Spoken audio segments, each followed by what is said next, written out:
Vibes, welcome back to the channel. This is Max. And Vision. Before we get the video started, make sure to leave a like, subscribe, and click the little notification bell for all future updates on the channel. The spiritual path is filled with a lot of challenges, and one of the biggest ones that you're going to face is the ego.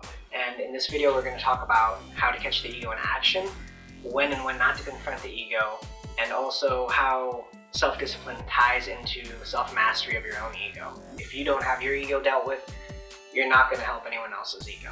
A lot of the times, it looks like, for example, if we were in an argument, right? And let's say I forgot to take out the trash or something, and you're like, hey, Max, you forgot to take out the trash. And then instead of being like, hey, I forgot to take out the trash, sorry, my bad, I'll do that. I'm like, oh, well, you know, I didn't know, or I forgot, or it wasn't like, exactly. They'll come up with excuses, right? And they'll come up with ways to justify their behavior, or deflect the blame, or, you know, basically they're not taking responsibility. So that's like one of the ways you can catch the ego in action. People that don't have their egos activated and stuff, they can handle constructive criticism, you know what I mean? Because they want to get better. Like, if I'm an artist and a teacher is like, hey, you know, you missed the shading here, or erase that, or it's smudged in the spot, and I'm like, no, that's stupid, it's the way I want it to be. I'm not going to get better as an artist because I'm not listening and taking in the information that's going to help me grow as an artist. So if you want to basically, you know, better yourself, and this is in all aspects, you know, it's like a metaphor, it's like a concept. So you got to have your ego in check. Otherwise, you're never going to be able to take certain information from an outside source that could possibly benefit you. You'll be like, oh, I know the best, like, and everyone else is wrong. So that's basically one of the ways you can catch the ego in action. When you are experiencing things like this, where you know that you're in the wrong yourself, and then you can take those things that you're doing with the things that you're doing wrong and being able to recognize it, it's also important that you stay accountable with actually making a change. Because some people, they'll say, okay, I know I did something wrong, and then they will never actually make a change because they know the right thing to do, but then their mind is giving them this tension where it's separating themselves into these two versions where it's like, okay, like, I know the right thing, but then I also have these desires and these wants to feed into my ego because it makes me feel better because of whatever it may be. It could be pride, it could just be that they're envious of somebody else and they want to be better than them, or just want to have that perspective, and whatever it may be. But being accountable to yourself and keeping yourself accountable with other people as well is going to help you to actually make the changes you need to in your life. Because without that, what are you doing? Just like Max said, it's like, if you want to get better, you're going to accept that criticism, you're going to want that criticism, and you're going to actually implement that to make changes with your energy and make changes with your decisions in your life. Yeah, exactly, you nailed it. Yeah, like going back to the metaphor, it's like, you know, if you're in a competition type of mindset with everyone and you can't take that information, it's supposed to be about, we can help each other more with cooperation instead of competing with each other, right? Exactly. Like that previous example, like if the artist, teacher is like, you know, obviously they're the expert and they're giving you information to help you better, but you have that mentality of like, I'm in competition with this person, I don't want their advice, I don't want their help. You're just hurting yourself. If you're in that cooperative mindset where you work together with people, then guess what? Not only will you take that information and it will apply it and you'll be better at what you do, but you'll also help others. And in a way, you're also helping the person who's helping you because they're putting the time and energy into helping you grow. So, you know, think about that. Be grateful for that, because it's like, if you're not having people like that in your life, like, what do you have? You probably have people that are encouraging you to be in your ego, and without having that gratitude for those people, you're not going to be able to accept those things into your life and actually make those changes. Next part of the video, we want to talk about when to let go and when to hold your ground, right? There's going to be basically times in your life when everyone gets in an argument with someone they care about, some stranger, some guy, the cashier. It's going to happen, right?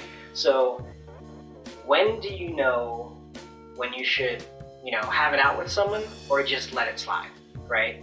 Like, I have questions that I personally ask myself. I'm like, if I do engage in this argument, basically it's an energy exchange, right? If I'm gonna try to like tame this person's ego, one, why? What am I fighting for right now, right? Like, what's the morale of it? Like, is it worth it? Is it stupid? Like, am I actually trying to defend like an ideal here? Is someone like in danger? Am I trying to protect something? Or is it just for my own selfish petty benefit? Like, oh, let's say someone was like, oh, I watched this last night and it was really good. Like, oh yeah, well, I don't think so, that's stupid. Like, you know, I'm just canceling out their energy and just being negative, right? And it's like, why would I even argue about that? It doesn't matter. It's just a show. It's like a trivial passing matter. But some people, those little things, they get caught up on it, and it ends up being this stupid argument and grows, and it's terrible. I'm sure everyone here has realized it. But yeah, 1, know what you're going to be fighting for. 2, does it really matter? And 3, the person that you're talking to, will this damage the relationship? Like, how is the relationship's outcome going to be affected by this? So that's what I think about before I decide to like really get into it with people. Sometimes you gotta hold your ground and be like, look man, like I'm trying to help you understand, like some people don't have a perspective, and sometimes you have to be careful because you might be the wrong, but you might be trying to convince someone else and trying to, do that. So you always have to be aware and you have to check yourself. You never want to have the mentality where you're like, I can tell everyone anything, because it's not a good mentality. Everyone is wrong. It's only a matter of time, right? Everyone's right. It just depends on what they're talking about. Everyone has the capability to be right and wrong, so you don't ever want to like put yourself on a pedestal and be like, I know everything, because you don't. So that's like 3 steps that I kind of like question myself if I'm like consciously aware and going into an argument or a conversation that I know could lead to something a little more complicated and disagreements.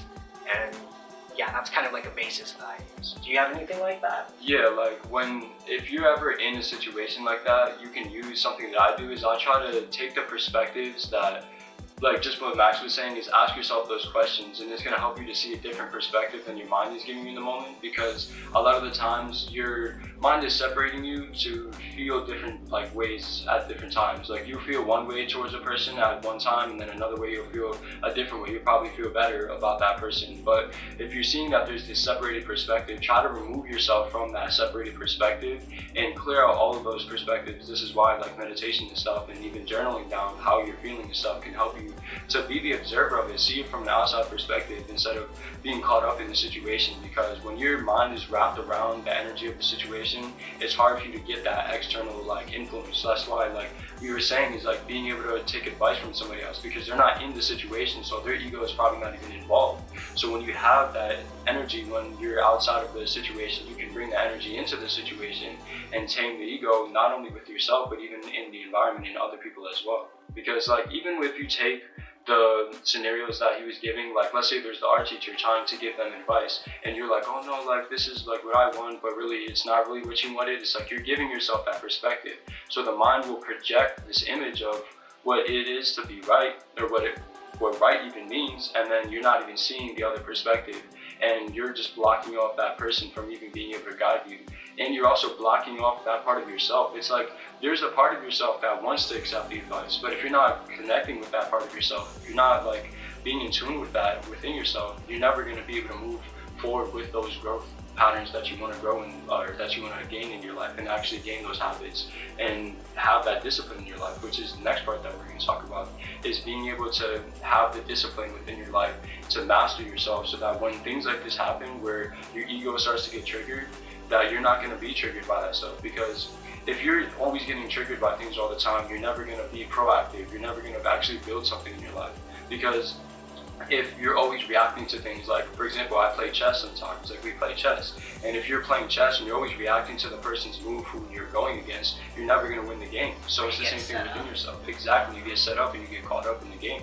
The big thing that helps when you're basically going, I guess not arguing, but like when you're talking to people, and a large part of the problem that comes from a lack of communication, right? Like you don't know what their intentions are, and a lot of people, like their mind just assumes the worst.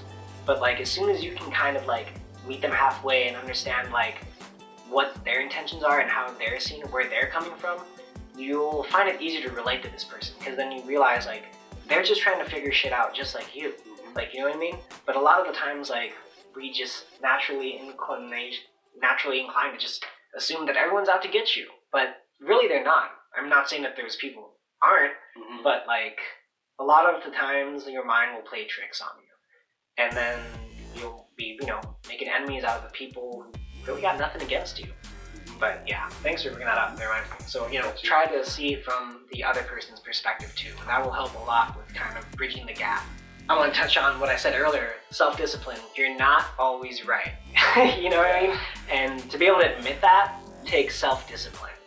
And just like before you go into all the other stuff that we talked about earlier in the video, you want to be able to know for a fact that you have your own ego under control. Because if you don't have your ego control and you're watching this video thinking, oh, I'm gonna go out here and, you know, use these tips so I can like win arguments with people, you got it wrong. Yeah. So like self-discipline, it's a mixture of humility, wisdom, and compassion.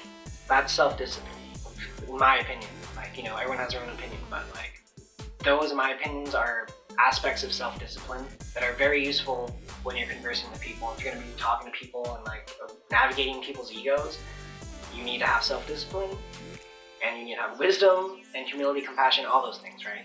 Without wisdom, you won't be able to look past the petty argument. Like if you're in like some intellectual conversation and then you're both passionate about it, and then, you know, you're on opposite sides and the argument gets really intense, and now you're both feeling certain emotions towards each other.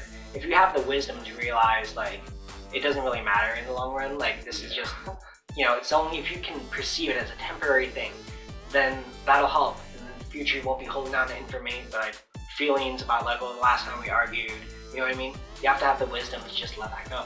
And the humility and the compassion, because if you're not humble, you're always gonna wanna be right. You're always gonna be trying to prove the other person wrong. And that's gonna come back to bite you in the ass eventually. And then, you know, compassion, like, that goes without saying, you know what I mean?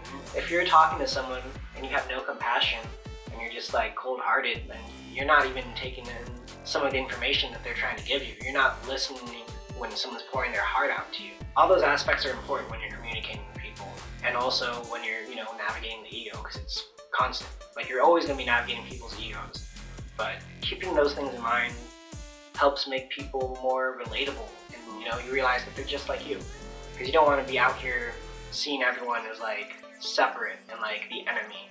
So, because that's the ego, right? Like, that's, you're playing yourself, you're your own enemy at that point.